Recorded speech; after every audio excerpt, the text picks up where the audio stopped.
Bueno, pues estamos de vuelta y como les había apuntado vamos a iniciar conversación con la presidenta del Cabildo de Lanzarote, María Dolores Corujo, también parlamentaria regional y la máxima responsable del Partido Socialista en la isla, como todo el mundo sabe. Vamos a iniciar conversación acerca, bueno, pues de las responsabilidades en la primera corporación de la isla. Presidenta, muy buenas tardes. Hola, muy buenas tardes, Jaime. Muy bienvenida. Muchas gracias. Viene además de celebrar una sesión plenaria, un pleno el pasado viernes, creo recordar, en el que pasaron muchas cosas. Una de ellas anuncia la creación de dos nuevas áreas, la de igualdad y la de aguas y energías renovables. ¿Quién va a llevar estas áreas? ¿Son nuevos consejeros electos, directores insulares, personal de confianza? ¿Qué es eso de crear nuevas áreas? ¿Cómo es, presidenta? Sí, bueno, desde el punto de vista del área de igualdad, como saben, era un compromiso que había adquirido no solo en la campaña electoral y obviamente está en nuestro programa, sino también en mi toma de posesión. Y tanto el área de igualdad como el área, en este caso de agua y energía, estarán adscritas a presidencia. No se trata en absoluto de que haya nuevos consejeros no electos o que tengan otro tipo de responsabilidades, sino aglutinar, en definitiva, y optimizar los recursos humanos, en el caso de agua y energía, donde estaría adscrito pues, la empresa pública INALSA, el Consejo de Administración de Eólicas y el Consorcio Insular de Agua. ¿Por qué tomo esta decisión? Tomo esta decisión porque ha habido demasiado oscurantismo en los procedimientos y en la toma de decisiones que vinculan en definitiva la apuesta decidida con la implantación de eólicas en Lanzarote y del consorcio de la adjudicación del agua y de todo lo que hemos venido denunciando durante estos últimos años. Me parece fundamental que el Pleno de la Corporación y por tanto todos los grupos políticos puedan tener conocimiento y se debata en los plenos del Cabildo las decisiones que adoptamos en estos organismos. Y en materia de igualdad es una asignatura yo creo que pendiente por parte del Cabildo, donde debemos tener y marcar una estrategia clara sobre la principal lacra social que vivimos. Siempre digo que el 25 de noviembre, que recientemente organizamos y participamos junto con el Foro contra la Violencia de Género, una serie de actuaciones, todos los días son 25 de noviembre y por tanto el Cabildo debe coordinar con el resto de ayuntamientos planes específicos contra la violencia contra las mujeres, esta violencia y este machismo criminal que debemos sin duda tener no solo un compromiso político, sino también esté reflejado en los presupuestos. Ha hablado antes de opacidad en todo el proceso de adjudicación del ciclo integral del agua. Este asunto todavía no ha terminado, no solamente por la causa pendiente contra el expresidente del Cabildo, sino porque quedan muchos flecos. Por ejemplo, el otro día me comentaba un agricultor que solo le llega el agua de riego agrícola a su finca en Máguez el domingo por la tarde. O sea, de toda la semana, solamente ese hombre tiene el domingo por la tarde para ir a regar. ¿Conoce usted esta realidad y, en todo caso, qué puede hacer el Cabildo frente a ello? Tenemos son muchas las dificultades que nos hemos encontrado, pero desde luego está sangrante. Tengan en cuenta que aquellos que han venido defendiendo durante muchos años, décadas, de que son los máximos defensores del sector primario, lo cierto es que el sector primario en Lanzarote, los agricultores en Lanzarote, no cuentan ni siquiera con agua. Esa es la realidad que tenemos. En cuanto a las sanciones, hemos iniciado expedientes sancionadores para la empresa que está prestando el servicio integral del agua, que en este caso es Canal Gestión, y estamos recuperando toda la información y armarnos jurídicamente sobre las decisiones que vayamos a adoptar. Pero sí quiero mandar un mensaje muy claro a todos los agricultores que nos están escuchando. El próximo FEDECAN va a estar destinado, sin duda, al agua en la isla de Lanzarote. Y mi compromiso es resolver el principal problema que tenemos, que es que al menos llegue el agua a cada uno de los agricultores en la isla de Lanzarote. Y ese esfuerzo lo tiene que hacer el Cabildo, lo tiene que hacer además a través del consorcio y también del Consejo Insular de Agua.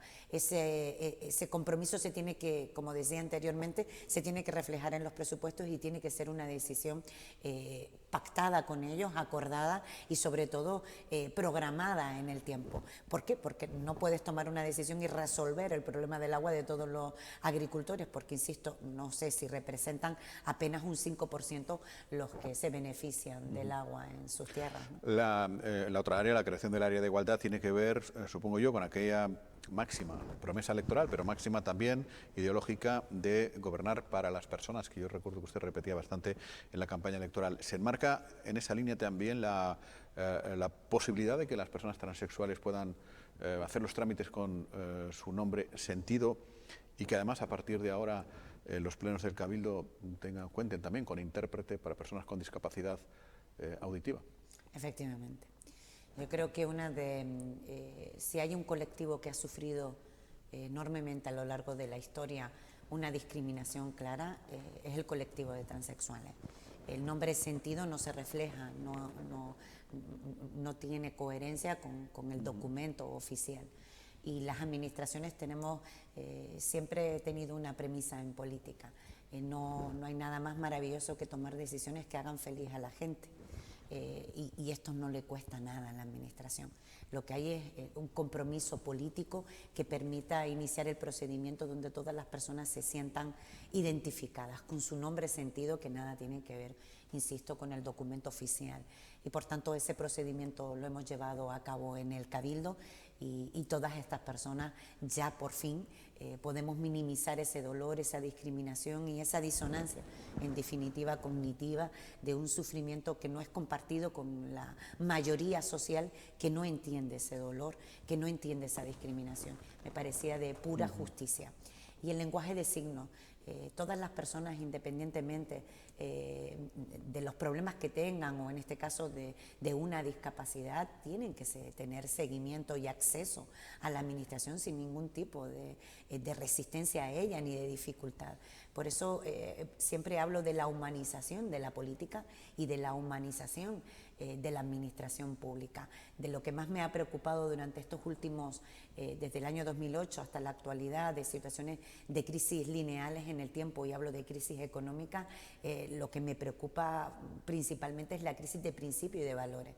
Una administración, la política y la democracia en sí misma tiene que permitir que todos los ciudadanos y ciudadanas sean iguales y por tanto sean tratados en las mismas condiciones. Sí que tendremos lenguaje de signos, un intérprete de lenguaje de signos en los plenos. Yo pensando en el intérprete o en la intérprete del lenguaje de signos, en fin, viendo cómo son algunos plenos y sobre todo los comportamientos de la oposición, no sé si será capaz de traducir al lenguaje de signos algunas cosas que por allí pasan.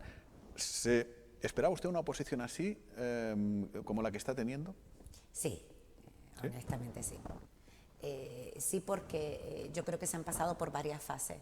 La primera de ellas es el desconcierto de haber perdido las elecciones y que el Partido Socialista haya ganado las elecciones en el Cabildo. Yo creo que esa posibilidad no la contemplaron nunca. En segundo lugar, es el acuerdo de gobierno alcanzado tanto con el Partido Popular como con Somos Lanzarote, que ha dejado, después de casi 30 años en el gobierno de Canarias, a Coalición Canaria en la oposición, y en el caso del Cabildo de Lanzarote, una década que llevaban gobernando y que entendían las administraciones como suya. Por tanto, ese momento de frustración, de indignación, yo creo que se ha trasladado en las distintas sesiones plenarias, y que cuando la gente me dice, oye Loli, pero no te han dado ni un minuto, es imposible que... Bueno, yo creo que cada una de las iniciativas que han presentado, cada una de las críticas que han venido vertiendo contra el gobierno, díganme en qué se sustenta. Absolutamente nada. Hemos hablado del plan insular y de planeamiento, no han hecho absolutamente nada en los últimos 10 años.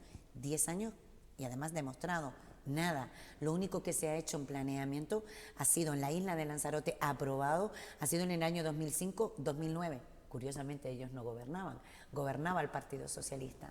Por eso cuando se ha intentado trasladarle a la ciudadanía un discurso que ellos mismos, creo que cuando se repite tanto una media verdad o una mentira, en este caso terminan creyéndoselo, ¿no? El Cabildo de Lanzarote ha estado totalmente bloqueado en estos 10 últimos años. Yo creo que la posición que mantiene la oposición, especialmente la de Coalición Canaria y del que fuera presidente, es intentar justificar lo injustificable. Y eso lo hemos visto en este pleno, pero también en los anteriores. Pero hay cosas personales, porque da la sensación de que el expresidente se siente herido en cuanto a las políticas que se hacen o que se dejan de hacer o que se dejarán de hacer. Luego hablaremos de ello bajo su presidencia. ¿Son cuitas personales las que tiene usted con San Ginés? No, nunca. nunca, pero ni con San Ginés ni con nadie. Esto es política. Yo defiendo una manera completamente distinta de gobernar a la del gobierno saliente, pero completamente distinta. Mi manera de gobernar, y en los últimos años lo he demostrado cuando tuve responsabilidades como alcaldesa de mi municipio de San Bartolomé, es tender la mano, nunca buscar el conflicto, la persecución, las amenazas, como lo hemos vivido a lo largo de estos últimos años, que queremos olvidar algunos. Yo por lo menos los quiero olvidar y quiero demostrar que otra forma de gobernar es posible. Y otra forma de gobernar es posible desde el consenso y del acuerdo, y desde el acuerdo y desde el respeto absoluto a todos los grupos políticos, desde la transparencia, que todo el mundo tenga y maneje la misma información, porque creo además que ese tipo de decisiones, cuando son compartidas y son participadas, siempre se van a mantener en el tiempo. Yo creo que es lo que se ha intentado buscar, una crítica permanente sobre una realidad, insisto, que jamás imaginaron, y es que la ciudadanía, la mayoría social de Lanzarote, quería que Coalición Canaria, el hartazgo de Coalición Canaria, estuviese en la oposición, como hemos estado otros partidos políticos. Y creo además, honestamente, que les va a venir muy bien esa reflexión como partido, y a todas aquellas personas que apostaron y que dieron su voto a Coalición Canaria, demostrarles que otra forma de gobernar, insisto, es posible. Pero cuestiones personales, no sé si ellos tendrán o no, espero y deseo que no, ¿no? ¿Le ha sorprendido la postura que ha adoptado política, obviamente, el consejero Juan Manuel Sosa? ¿Tiene usted algo que ver en ello como presidente del Cabildo o como secretaria general del PSOE? No tengo absolutamente nada que ver. No tengo nada que ver de las decisiones que afectan a otros grupos y a otros partidos políticos. Y además, muy pocas veces, pues yo creo que nunca me he pronunciado sobre los conflictos internos, porque creo que las organizaciones políticas tienen hoy sus estructuras orgánicas donde debatir y analizar las situaciones en las que te vas encontrando, ¿no? Y no es fácil, yo eso sé y lo sé bien. En el caso de Sosa, el documento que entra oficialmente al Cabildo por registro de entrada a Secretaría es que rompen esa alianza electoral, que luego, fíjate, que a mí me resultó curioso, pero honestamente no me sorprendió. Y no me sorprendió comprobar cómo decían públicamente, sin ningún tipo de pudor, Coalición Canaria, que no existía una alianza electoral con este partido político, con San Borondón, que es el que forma parte del señor Sosa. Es decir, han engañado al electorado, porque yo recuerdo perfectamente en el proceso preelectoral, en la campaña, cómo ante la opinión pública sellaban un acuerdo, convocaban a los medios de comunicación, sí, diciendo a Coalición Canaria que tenía un acuerdo, una alianza electoral con San Borondón y con el PNC, y resulta que este partido comprueba después de que eso no era verdad. Es decir, engañan de forma sistemática al electorado, porque han engañado a todos aquellos ciudadanos que votaron a San Borondón creyendo que formaba parte de una alianza electoral con Coalición Canaria, y resultó que eso no era así. Esto es un ejemplo de lo que le ha pasado, en este caso a San Borondón y al señor consejero, a Sosa. Es un ejemplo de cómo funciona y cómo ha funcionado, desgraciadamente, Coalición Canaria, con los partidos, con sus aliados políticos y con las propias instituciones, y sobre todo con la ciudadanía. Ha sido un permanente engaño todo. En el último pleno también se dio cuenta del nombramiento como vocal y posteriormente como consejero delegado de los centros turísticos, centros de arte, cultura y turismo del Cabildo, a Benjamín Perdomo. ¿Por qué Benjamín Perdomo? Bueno, con Benjamín Perdomo, que además lo conocí como consejero de Ciudadanos en la primera etapa de Ciudadanos, aquel Ciudadanos en la que decía que estaban más cerca de la socialdemocracia, por tanto era un partido que en sus inicios pareciera más de corriente de izquierda. Luego, desgraciadamente, hemos visto estos vaivenes de contradicciones permanentes que, bueno, que los ciudadanos y ciudadanas en este país pues lo han colocado donde lo han colocado, ¿no? La mayor derrota que ha habido en las últimas elecciones, sin duda, si hay que hablar de alguien, ha hablado de Ciudadanos, que implicó incluso que su propio presidente tuviese que dimitir. Bueno, ha habido mucha coordinación, mucha complicidad en la etapa anterior con el consejero, en este caso con Benjamín Perdomo. Y todas estas cuestiones, en mi opinión, una vez que conocía la renuncia del consejero delegado nombrado, a Juan Félix, al que le deseo todas las suertes del mundo en lo personal y en lo profesional, un hombre honesto, capaz, que entró con muchísima ilusión y que sin embargo se vio sometido a este acoso mediático sin precedentes por parte de determinados medios de comunicación para intentar empañar la honorabilidad de un político que todo lo contrario. Creo que quien lo ha conocido en sus responsabilidades políticas lo define claramente como un hombre riguroso, respetuoso con los procedimientos y donde su honorabilidad jamás se ha puesto en tela de juicio. Pero bueno, tenían que buscar y buscando, ¿no? Han perdido el límite, o yo creo que se han perdido el límite del respeto y de la seriedad en política. Pero bueno, algunos lo tendrán que explicar. En el caso de Benjamín Perdomo, estoy convencida que reúne el perfil idóneo para la gestión de los centros de arte, cultura y turismo, por su compromiso, por su capacidad, por su entusiasmo, por su ilusión, y me parecía que Benjamín Perdomo, bueno, es que no tengo ninguna duda de que lo va a hacer muy ¿Y bien. cuál ha sido la encomienda? Es decir, cuando se reunieron para ofrecerle el puesto, para intercambio de pareceres, como presidente del Cabildo, ¿qué le pidió que le gustaría que fuera la política que se va a seguir en los centros? Bueno, primero, el respeto absoluto a todos los trabajadores y trabajadoras de los centros de arte, cultura y turismo. Un colectivo que ha sufrido amenazas, coacciones. Sabe que se ha hablado mucho en estos últimos días por determinados medios sobre las cestas de Navidad. Bueno, pues se compraron las cestas de Navidad el año pasado en los centros de arte, cultura y turismo y no se lo entregaron a los trabajadores. Las hicieron que determinados productos perecederos se pudrieran. Un desprecio absoluto. Ha sido una situación en la que hay que normalizar. Los trabajadores tienen que levantarse por la mañana con una sonrisa. La gente tiene que levantarse a trabajar con ilusión, con ganas de aportar.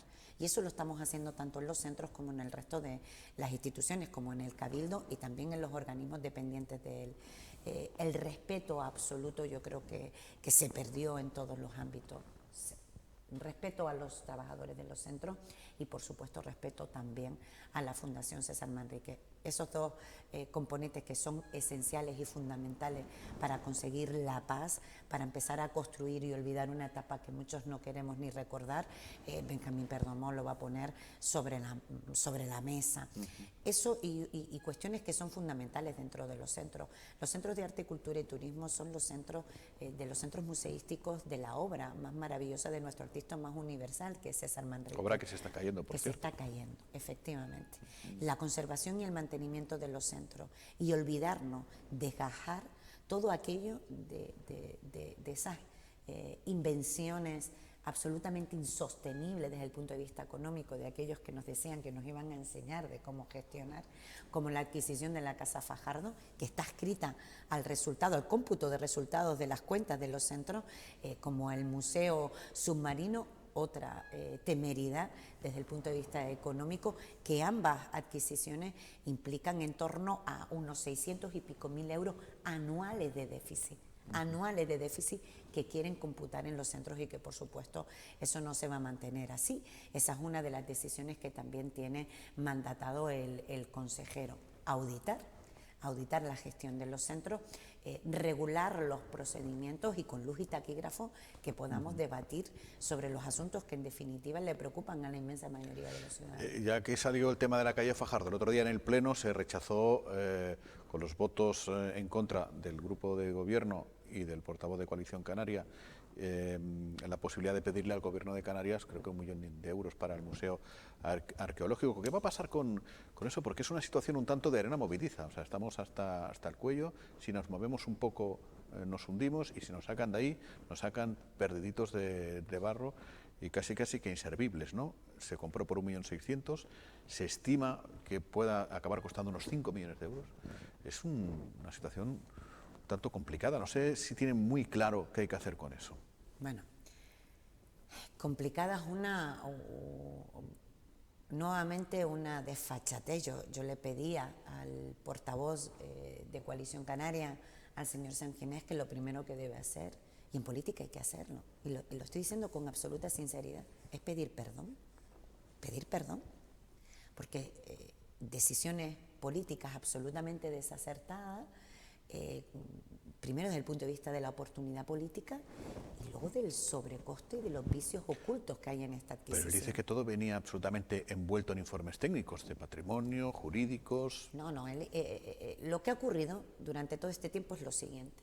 Y me gustaría que las personas que nos estén escuchando se vayan con una información clara sobre este asunto. Primero, no se adquirió un museo arqueológico. Lanzarote no tiene un museo arqueológico. Se adquirió una vivienda, por las razones tan debatidas y discutidas en aquel tiempo. Se ha adquirido una vivienda por un valor de 1,6 millones de euros, creyendo que su adquisición y la puesta en funcionamiento iba a suponer este coste, y el sobrecoste real por el momento son 5 millones de euros. Aquellos que hablan de sobrecostes, recuerdan de las cocinas, de los centros y demás, ¿no? De 40.000 euros que han discutido hasta la saciedad. Hoy estamos hablando que se ha comprado la Casa Fajardo, que no es museo arqueológico porque el planeamiento, la ley no lo permite, por tanto es falso. Todos los titulares que hemos visto hasta este momento de que Arrecife cuenta con un museo arqueológico, absolutamente falso. Y en este momento la enorme preocupación que tiene el gobierno es, en primer lugar, que la casa no se caiga, porque es la casa de la ruina. La casa está a punto de caerse. O sea, lo que estamos intentando, consolidar la estructura de la casa. Por otro lado, empezar a invertir en todas las obras. Pero es así, o sea, me está hablando desde un punto de vista técnico o político. No, técnico. La casa hemos tenido que consolidar la estructura, esa es la razón principal, que lo que ha hecho, en este caso, Coalición Canarias, presentar una iniciativa en el Pleno para intentar justificarse. Entonces dice, bueno, vamos a buscar financiación por parte del Gobierno de Canarias. ¿Y qué le pido yo al Gobierno de Canarias en los presupuestos? ¿Que me financie la adquisición de una vivienda? Porque museo arqueológico no existe. Una vivienda, además, que está cayéndose, que la situación es tremendamente complicada y que luego me voy a tener que someter a una situación todavía más difícil, que es cuando se termine esa obra eterna que no sabremos cuándo, tendremos que convertir esa casa en un museo. ¿Cómo? Porque tendremos que modificar el plan general. Yo creo que la ley, no me diga, que lo leí recientemente y me sorprendió, creo que obliga a tener un museo arqueológico. Efectivamente. ¿Puede ser? Sí. Pues tendremos que tener un museo arqueológico. Ahí o en otro sitio. Efectivamente, pero ahora lo que tenemos es que, primero, como no es museo arqueológico, y la intención es convertirlo en museo arqueológico, primero es, en este momento, garantizar que la casa no se nos caiga. 1,6 millones de euros, vamos por 5 millones y todavía los comprometidos y los ejecutados, y todavía no puedo atreverme a decir cuánto va a suponer el coste real de poner en puesta en funcionamiento la casa, porque luego tendremos que ir al debate de la modificación del plan general para darle cobertura jurídica al uso de un museo que en este momento no está contemplado. Más de centros turísticos. Recuerdo que una de las primeras visitas que realizó usted fue justamente a los centros turísticos y se encontró, o al menos así se nos trasladó a la opinión pública, con una situación un tanto anómala también en la Casa de los Volcanes. Se estaba haciendo, no sé en qué punto estará, ahora me lo cuenta, un restaurante, que era la idea original de Manrique, pero se quejaron ustedes que habían arrasado con la idea, con la filosofía, con la estructura, y que se desviaba un tanto de la filosofía de Manrique, de un pequeño restaurante, para acabar convirtiendo aquello en un... ¿Cómo está ahora? Una barbaridad. ¿Tendremos Ellos obra? han ¿No tendremos? desolado completamente. Fue una situación impactante para quienes no habíamos visto. Invité al comité de empresa, por supuesto, a la Fundación César Manrique y a todos los técnicos que habían tenido algo que ver con esta iniciativa. Es decir, la Casa de los Volcanes, en la parte del restaurante, en aquella idea inicial que tenía César de un espacio muy pequeño para 40 comensales, estamos hablando de 400 comensales, con una financiación además sujeta a una subvención por parte del Gobierno de Canarias, que quiero decirles, miren, han sido meses de un trabajo muy, muy intenso, créanme, donde quiero agradecer ahora y públicamente el esfuerzo, en fin, de todos los funcionarios del Cabildo, oficina técnica, planificación, también el vicepresidente, todos los departamentos sin excepción, para intentar justificar y no proceder a la devolución de millones de euros. No quiere decir que todo esto lo hayamos resuelto, pero sí gran parte de él. Y esta es una de las causas también, sujeto a una subvención donde hemos pedido informes jurídicos al respecto. Y tendré que trasladarle a los medios de comunicación primero la situación de los BIC en los centros de arte, cultura, turismo, bueno, la situación de los BIC en general en la isla de Lanzarote, con una absoluta desprotección y una decisión como esta que en absoluto compartimos. Ahora buscaremos la solución como consensuada. Y consensuada a través pues de tanto del comité de empresas como de la propia fundación, donde constituí en ese momento una comisión para darle solución a aquello que hemos heredado, en definitiva, decisiones políticas que no compartimos, porque Los Jameos es un sitio extraordinario de una belleza incalculable, donde tienes que disfrutar esa experiencia maravillosa en ese entorno tan emblemático, no convertir los centros de arte, cultura y turismo en restaurantes para cientos de personas que nada tienen que ver ni con el objeto, ni con el objeto de un centro, de un museo, ni en absoluto con la filosofía que se ha mantenido siempre en la obra de César. Y otro centro turístico, la Cova de los Verdes. Va a tener, Sí. no sé si he leído en algún sitio que el alcalde de Aría dijo a ver si se arregla esto antes del 31 de diciembre. En fin, no sé si en esa fecha o posterior, pero se tendrá que arreglar. Se tiene que arreglar y se tiene que ser respetuosos, y además lo tengo muy claro. Nosotros tenemos que ejecutar la sentencia, y en todo este proceso tan complejo, donde para la documentación recuperarla no ha sido fácil tampoco, tenemos que tomar una decisión lo antes posible, y el alcalde de Aría, con toda la legitimidad y con toda la razón del mundo, dice, oye, pues si quiero aprobar unos presupuestos para mi municipio, obviamente tengo que saber cuál es la previsión de ingresos y de gastos, y en este caso es un compromiso compromiso que ya no es ni siquiera político, es simplemente respetar las sentencias judiciales. Esto que parece una obviedad, en los últimos años no ha sido así. Respetar las sentencias parecía que, en fin, algunos creían hasta que podían archivarlas, ¿recuerdan? Así es. Bueno, hablando de sentencias, supongo que le habrá alegrado el sobreseimiento de la causa de los centros turísticos, de las cocinas de los centros, su jefe de gabinete. Estaba investigado ahí. Bueno, yo sobre este asunto algunos me han dicho, bueno, demasiada prudencia, ¿no? Prudencia en primer lugar porque se respeta, respeto absoluto a las resoluciones judiciales, como hemos venido diciendo durante todo este tiempo, y segundo porque había una tramitación que obviamente no sabíamos lo que iba a ocurrir, o no hemos tenido la información, sí a través de determinados medios de que Coalición Canaria iba a recurrir, la sentencia, no han tenido 10 años para hacerlo, pero sin embargo no lo hicieron durante todo este tiempo, y quiero mandar un mensaje claro. La gente que me conoce sabe perfectamente que se ha hecho justicia. Yo creo que el mayor acoso jamás visto en política, y no hablo solo de Lanzarote, en el ámbito regional, una persecución sin precedentes hacia una persona, en este caso hacia Carlos Espino, mi jefe de gabinete, con el que jamás he dudado nunca de su honestidad ni de su capacidad, se ha hecho por una única razón. Y esta es la reflexión que tenemos que hacer los ciudadanos y ciudadanas de Lanzarote, independientemente de que gobierne, independientemente de que yo sea presidenta del Cabildo, que lo sea otra persona. Tenemos que ser muy conscientes de algo. Se ha pagado mucho dinero al respecto, mucho dinero a través de determinados medios de comunicación para ocultar lo que verdaderamente ha pasado en este caso.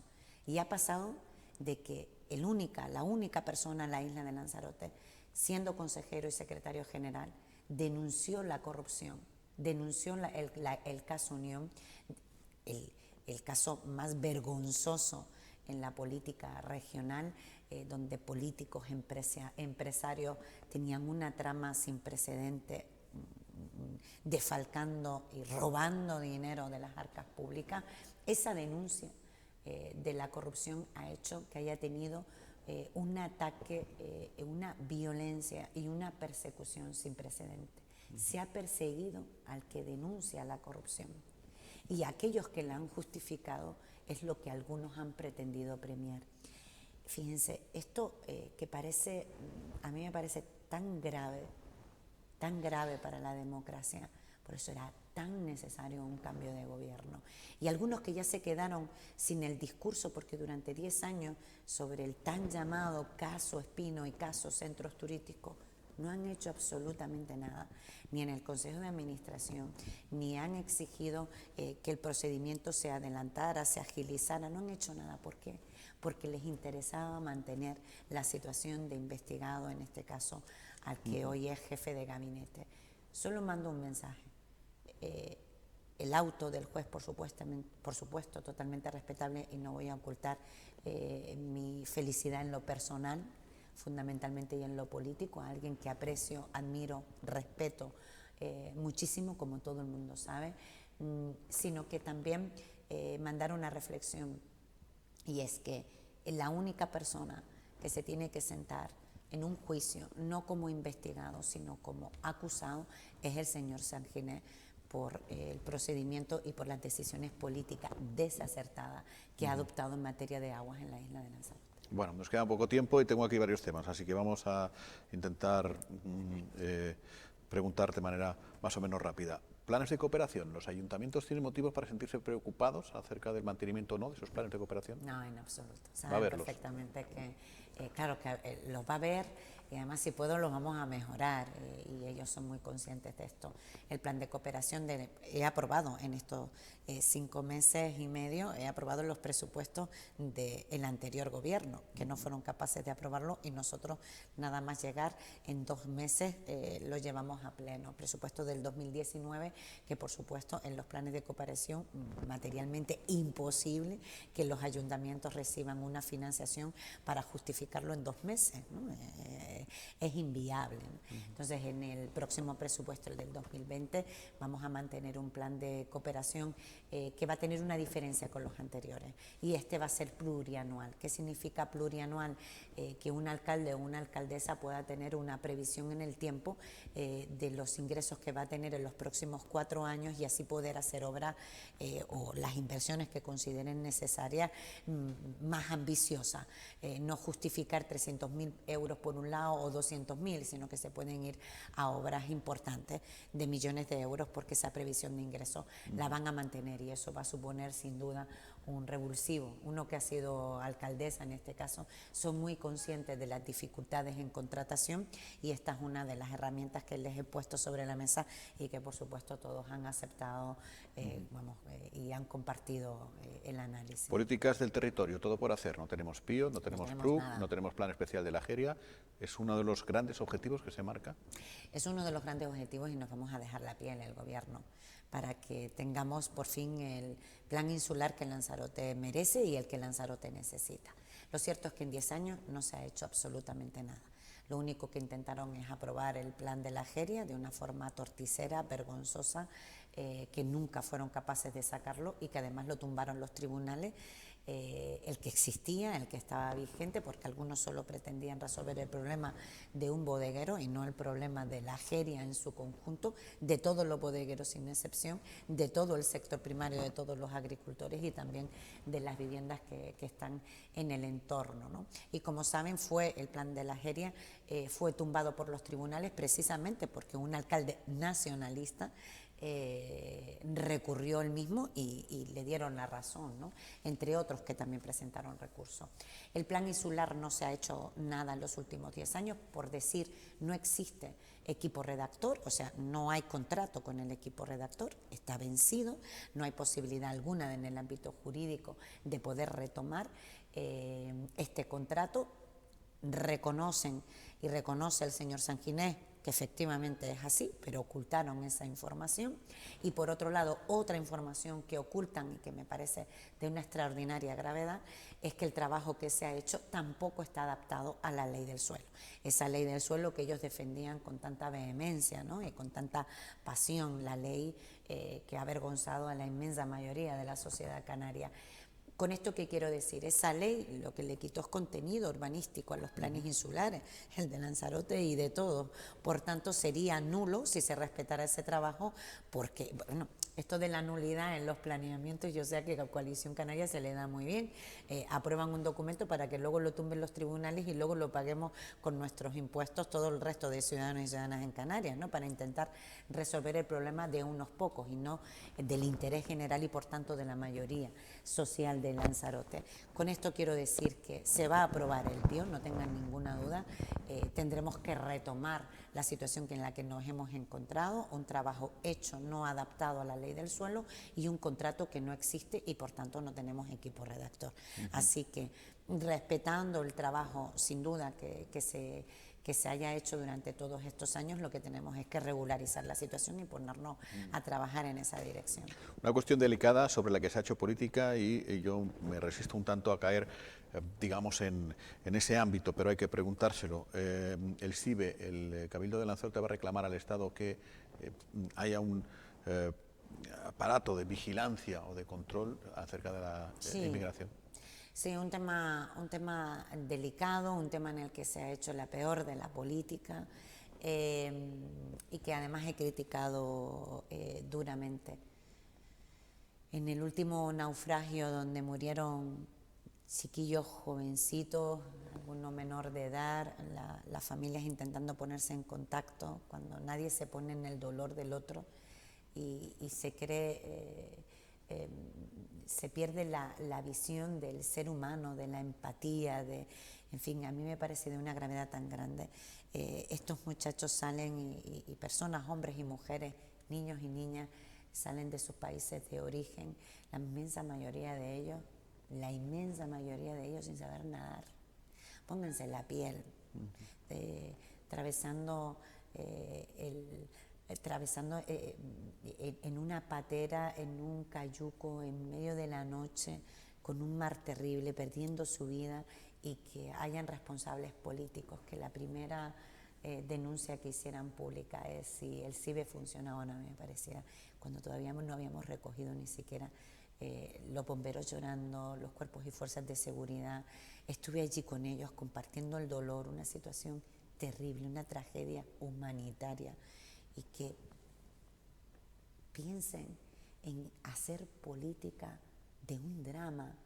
A mí me parece tan grave, pero bien, debo reconocer que en este pleno la iniciativa la defendió la consejera Migdalia Machín y lo hizo con mucha sensibilidad, no desde luego lo que recogía en la moción, pero oye, yo creo que estuvo a la altura de las circunstancias y yo la felicité al respecto por la manera, el tono y la sensibilidad con la que trataba el asunto. Bueno, lo hemos resuelto.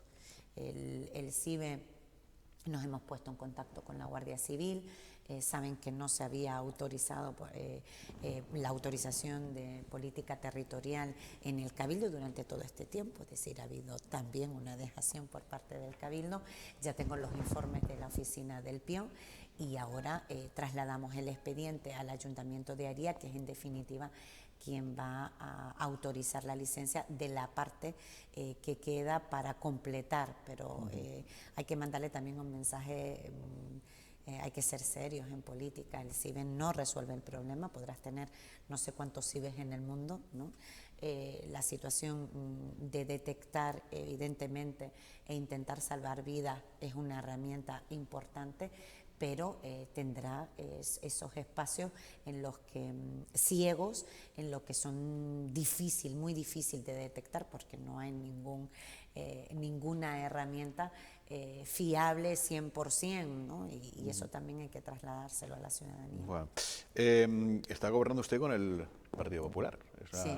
Fue un pacto que sorprendió muchísimo a principio de mandato. ¿Qué balance hacen? ¿Están bien en el pacto, en Arrecife, en el Cabildo de Lanzarote? ¿Cómo es eso de pactar con el PP? De gobernar. Bueno, pues es el pacto que Lanzarote necesita. Es el pacto que Lanzarote merece. Y el pacto no es que goce de buena salud, es que este pacto se va a mantener firmemente, no tengo ninguna duda, tanto con el Partido Popular como con Somos y Nueva Canarias, que también congobernamos en Arrecife, y en el Cabildo está la consejera no electa de Somos, Paula Corujo, y va a funcionar porque tenemos maneras completamente distintas de gobernar. porque hemos sabido y sufrido el retroceso que ha vivido Lanzarote en los últimos 10 años, porque hemos puesto a Lanzarote, a Arrecife y al resto de instituciones muy por encima de otras cuestiones, porque el compromiso en política, cuando se marca, cuando hay lealtad, cuando hay respeto, cuando hay un programa de gobierno que respetar, no nos vamos a ir dentro de ese marco.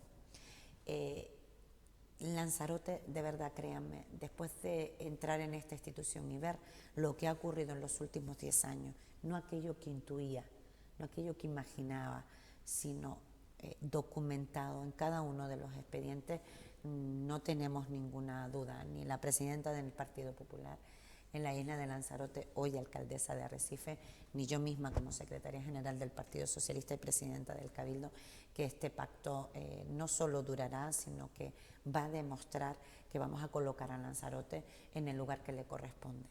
Bueno, y la última, ya terminamos, a punto de iniciarse un nuevo año, no creo que nos veamos ya antes del día 31 de diciembre. ¿Qué le pide para Lanzarote para el año 2020? Le pide, pensando que usted es buena parte de la responsabilidad de que lo que le vaya a pedir acabe cumpliéndose, claro, que para eso es la presidenta. Bueno, yo lo que pido es que estemos a la altura. Siempre pido no decepcionar, que nadie se sienta decepcionado ni se sienta avergonzado de su cabildo, de su institución y por supuesto de su gobierno. Pido que seamos capaces de resolver los principales problemas que tienen los ciudadanos y ciudadanas de Lanzarote. Nos comprometimos, si llegábamos a gobernar, a resolver y desbloquear la situación del búnker sanitario. Y hemos conseguido que en Lanzarote ya haya iniciado el procedimiento de contratación para que tengamos el búnker de radioterapia en la isla de Lanzarote, tan necesaria, tan demandada. Nos comprometimos también a resolver uno de los principales problemas que tenemos en materia educativa, y es que Lanzarote es la isla que lidera, como en casi todo desgraciadamente, las instalaciones de barracones en los centros educativos. Saben que hicimos una gestión, lo primero que hicimos con la consejera de Educación del Gobierno de Canarias, y que resolviera este problema. Se ha comprometido no solo en sede parlamentaria, sino que además lo contemplan los próximos presupuestos que aprobaremos el próximo jueves y viernes en el Parlamento. Por otro lado, me comprometí y nos comprometimos como gobierno a resolver uno de los temas que jamás pudimos imaginar que se fueran a convertir una de las principales preocupaciones de los ciudadanos y ciudadanas de la isla de Lanzarote, que es la vivienda. Hemos coordinado un plan de acción con los ayuntamientos, con el Ministerio y con el Gobierno de Canarias para marcar una estrategia donde no solo de adquisición de suelo para la planificación de un parque de vivienda pública, sino también de aquellos que se están construyendo por la iniciativa privada, marcar un escenario de acuerdo que nos permita que no haya ni una sola familia que esté siendo desahuciada, porque tampoco conocemos el impacto de la vivienda vacacional en la vivienda entendida como convencional. Hemos hablado de igualdad, hemos hablado de que todos los ciudadanos de nuestra isla, independientemente del municipio que vivan, puedan tener la misma prestación de servicio. Por eso mi apuesta decidida sobre nuestros mayores, el respiro familiar, la ayuda, el servicio de ayuda a domicilio, todo este tipo de servicios que van a poder acogerse todos los municipios, va a permitir, porque siempre digo, sé que hay mucha gente que me plantea, se necesitan más residencias. La residencia es la institucionalización de uno de nuestros mayores, que todos, si tenemos salud, llegaremos a esa edad. Es un fracaso siempre. Tenerla sí, pero que sea un complemento de un servicio mucho más integral. No hay un padre, una madre, un abuelo, una abuela que no quiera seguir viviendo en su casa. Y yo creo que la ley de dependencia en Lanzarote, a través de este servicio que vamos a impulsar, tendrán que tener un acompañamiento que además permite la creación de nuevos nichos de empleo, fundamentalmente en el colectivo de las mujeres, porque es verdad que estamos más vinculadas al cuidado y a la atención de los mayores. Así que haremos una campaña de formación para que todas aquellas personas que tengan inquietudes y que les guste el servicio de los cuidados, la atención de los cuidados de nuestros mayores, puedan acogerse a esa formación profesional y por tanto también a la vinculación de un contrato que espero y deseo que próximamente podamos ya empezar a materializar. Es decir, quiero y deseo una sociedad más justa, una sociedad más igualitaria, y que cada ciudadano de la isla de Lanzarote se sienta orgulloso de sus representantes, de sus instituciones, y que el Cabildo sea capaz, junto con todo su equipo humano de trabajadores y trabajadoras, de ser capaces de dar respuesta a lo que realmente le preocupa a la gente. Que no haya confrontación, que haya consenso, que hayan grandes acuerdos y que en definitiva podamos ser capaces e inteligentes en cada iniciativa que adoptamos a ser más felices a la gente. Pues, Presidenta, muchísimas gracias por este rato y por sus respuestas. Muchas gracias. Muchas gracias. Buenas tardes. Mañana más, aquí lo dejamos por hoy en Biosfera Televisión. Hasta mañana, buenas tardes.